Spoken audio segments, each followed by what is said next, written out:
आ गए मेरी मौत का तमाशा देखने। तो क्या हाल है आपके। आज हम बात करने वाले हैं रिश्तेदारों के बारे में, यानी रिलेटिव्स के बारे में।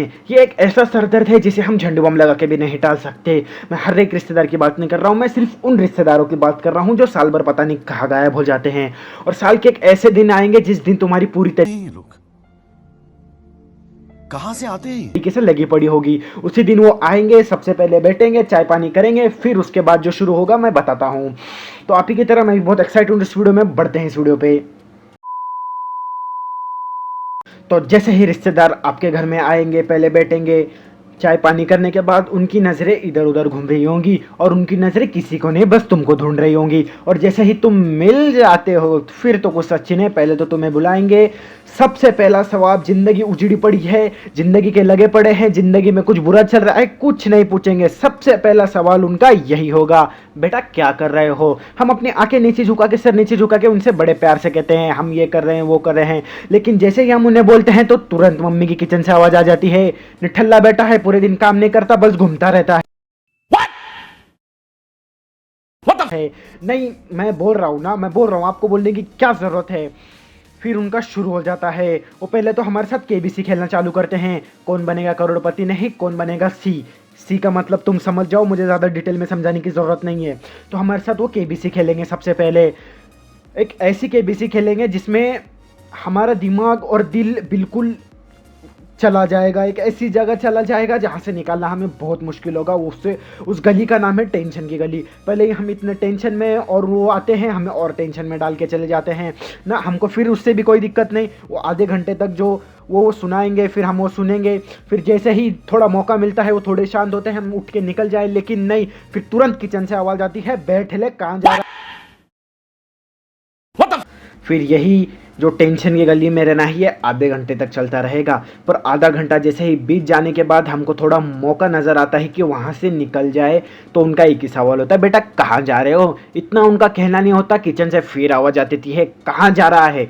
पूरे दिन तो बस घूमता रहता है, आज रिश्तेदार आए उनके साथ में बैठ जाए।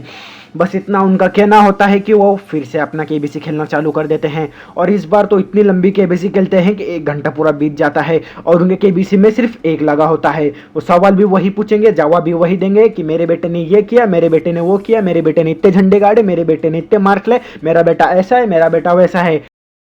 उठा ले रे देवा, उठा ले रे बाबा। अंकल हमको पता है आपका बेटा कैसा है, हमको बताने की ज़रूरत नहीं है।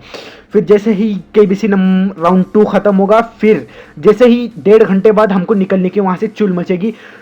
बस हम में हिम्मत नहीं बची होगी, हम वहाँ से निकलने की कोशिश करेंगे। हम जैसे ही अपना पहला कदम बढ़ाएंगे कि डोर भी बजती है और डोर पे कौन होता है, पापा। तो जैसे ही पापा आएंगे वो रिश्तेदार को देखेंगे, दोनों मिलेंगे, खुलेंगे, ये होंगे। हमको वहीं बैठ के इन दोनों का तमाशा देखना होगा। फिर जैसे ही हमको मौका मिलता है वहाँ से सटकने का, वहाँ से वटकने का, तो फिर से पापा कहते हैं कहाँ जा रहा है, रिश्तेदार आए हैं, जरा इनकी मदद कर दे। मारो मुझे, मारो मारो मुझे, मारो। इतना भी बोलना काफी नहीं है कि रिश्तेदार केबीसी नंबर 3 खेलना चालू कर देता है। शर्मा जी का बेटा ये करता है, शर्मा जी का बेटा वो करता है, शर्मा जी का बेटा इतना मार्क्स लाया, शर्मा जी का बेटा इतना खेलने में अच्छा है। अबे कंट्रोल। शर्मा जी का बेटा कैसा भी रहने दे, उससे मुझे तुझे क्या लेना देना। वो लाके हमें कुछ दे रहा है, वो हमें कुछ देने वाला है नहीं, लेकिन हमको शर्मा जी के बेटे। फिर भी इतना होने के बाद हमारी तन मन शक्ति एक बिल्कुल ख़त्म हो जाती है। बिल्कुल हम एक जिंदा लाश की तरह वहाँ बैठ जाते हैं। फिर इतना होने के बाद एक वो ऐसा पल आता है बिल्कुल 4 घंटे बाद कि रिश्तेदार जाने के पॉइंट पे आ जाता है। जैसे ही रिश्तेदार उठता है, जाने लगता है, तो पापा तुरंत पूछ लेते हैं कि कहाँ जा रहे हो, अभी तो आए हो, 1 दिन रह लो, 2 दिन रह लो, बोल के हमारे दिमाग ख़राब होते हैं। जैसे ही वो रिश्तेदार दरवाजे के बाहर कदम रखता है, हमारे दिल को इतना सुकून मिलता है जैसे कि हमने क्या ही बड़ी ट्रॉफी जीत ली हो। खत्म, bye bye, tata, goodbye, गया। तो यही कुछ रिश्तेदार हमारे घर पे आते हैं, हमें परेशान करते हैं, हमारा जीना हराम करते हैं। हम क्या ही कर सकते हैं इसमें, ये चलता रहेगा। तो वेल यही था आज की इस वीडियो में। वीडियो